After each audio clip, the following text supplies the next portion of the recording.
in this location where much of the Book of Mormon was written, the translation occurred, I thought it would be wonderful to get the help from the history department with an original copy of the Book of Mormon. And I didn't want to trust myself with it. I don't have one, but we have one in the archives. And Brandon Metcalf, one of our church historians, was kind enough to come with artifacts. Brandon, tell us about these treasures that you've blessed us with. Sure. So we've brought two artifacts that relate to the Book of Mormon. One is the 1830 edition, which would have been one of the 5,000 that was printed in Palmyra in the Brandon bookshop there.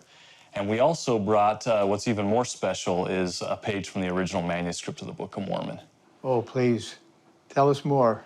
And so with the Book of Mormon, I just am so touched by these documents as I'm able to work around them. There's a spirit, there's a witness to these documents. As you discuss the Book of Mormon and the coming forth of the Book of Mormon, you think about the sacrifice that the saints made. You think about the importance that they placed upon publishing the Book of Mormon and publishing the early revelations of the church.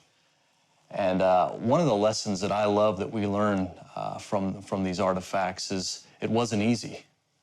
And it's the same way in all of our lives, is that the Book of Mormon, you think of all things that maybe the Lord would have paved the way and made it easy, is to publish the Book of Mormon. Yeah. And trial after trial, Joseph Smith struggles along the way. How does this differ from the Book of Mormon that I have?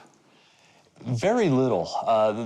You'll notice that there's very long paragraphs. So there's 2 pages without an indentation. Chapters and verses are definitely organized differently today. You have a nice index and cross-references today. Yeah. But the words, very little changed over time. We've had changes where they went to subsequent editions, and Joseph, as seer and translator, did make changes here and there, but as far as word changes go, very, very little. Interesting. Now tell us about the content of this precious page of the original. So this is one of the few surviving pages of the original manuscript of the Book of Mormon.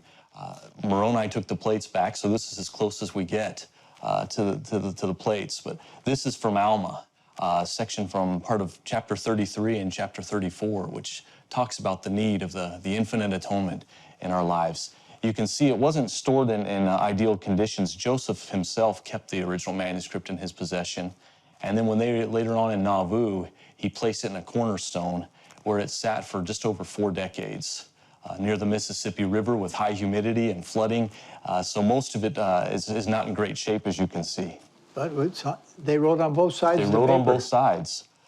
What I love about this as sort of a witnessing document of the Book of Mormon, as you read all of the surviving portion of the original manuscript, it's free-flowing. There's almost no strikeouts. Yeah. There's no punctuation, which tells you that Oliver and others that are helping his scribe are just writing it as it falls from the mouth of the prophet. Yeah, as fast as they could. And what's amazing to me is this is the one and only draft. You know, I can't compose an email to invite someone to lunch in one draft. And so that to me is just a remarkable testimony of the process in just over 60 working days. Thank you for bringing those artifacts along.